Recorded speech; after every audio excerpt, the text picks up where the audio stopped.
रवि एक नौजवान ने हाल ही में शहर के बाहरी इलाके में स्थित एक पुराने और सुनसान होटल में नाइट शिफ्ट की नौकरी शुरू की थी।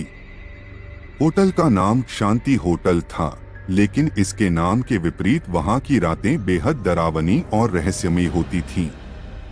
इस होटल की सबसे खौफनाक बात थी कि वहां रात में कोई भी गेस्ट टिकने नहीं आता था। रवि को होटल के मालिक ने बस एक काम दिया था, रिसेप्शन पर बैठना और रात भर होटल की निगरानी करना। रात के करीब 11 बजे रवि अपने काम पर पहुंचा। होटल की इमारत बेहद पुरानी और खंडहर जैसी लगती थी। अंदर घुसते ही एक अजीब सी ठंडक और सन्नाटा महसूस हुआ। जैसे ही रवि रिसेप्शन पर बैठा, उसे एक पुराने जमाने की घड़ी की टिक टिक की आवाज सुनाई दी। कमरे में सिर्फ एक पुराना पंखा घूम रहा था, जो कि खुद ही धीमी आवाज के साथ हिल रहा था। रात के 1 बजे के करीब रवि को अचानक से होटल के दूसरे माले पर किसी के कदमों की आवाज सुनाई दी। वह हैरान हो गया, क्योंकि आज कोई गेस्ट नहीं था और होटल पूरी तरह से खाली था। पहले तो उसने सोचा कि शायद ये उसकी कल्पना होगी, लेकिन जब आवाज और तेज और साफ हो गई तो उसका दिल तेजी से धड़कने लगा। उसने हिम्मत करके टॉर्च उठाई और ऊपर जाने का फैसला किया। जैसे ही वह सीढ़ियों से ऊपर पहुंचा, उसे अचानक से ठंडी हवा का झोंका महसूस हुआ।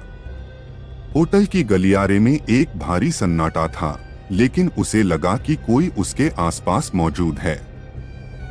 वह धीरे धीरे एक एक कमरे के दरवाजे खोलकर देखता गया, लेकिन सारे कमरे खाली थे। तभी अचानक से उसे आखिरी कमरे से किसी के रोने की आवाज सुनाई दी। उसका दिल अब जोर जोर से धड़कने लगा, लेकिन वह डर के बावजूद उस कमरे की तरफ बढ़ा।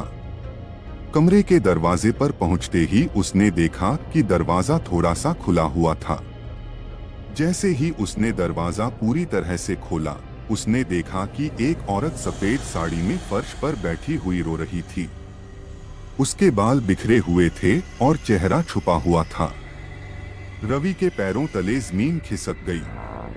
उसने कांपते हुए पूछा, आप कौन हैं? यहाँ क्या कर रही हैं?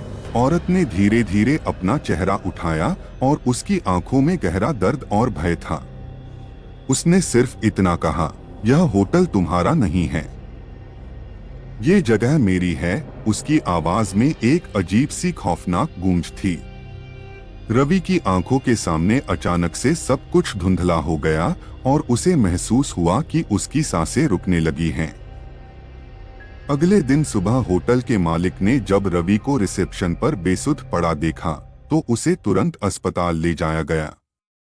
डॉक्टरों ने बताया कि वह गहरे सदमे में है और उसे होश में लाने की कोशिशें जारी थीं। कुछ दिनों बाद रवि को होश आया, लेकिन उसने जो देखा और महसूस किया था, वह उसे हमेशा के लिए दहशत में डाल गया। उसने तुरंत नौकरी छोड़ दी और कभी भी उस होटल की तरफ लौटकर नहीं गया। शांति होटल की रातें अब भी रहस्यमयी और खौफनाक थीं, और हर कोई जानता था कि वहां रात बिताने की हिम्मत शायद ही कोई कर पाए।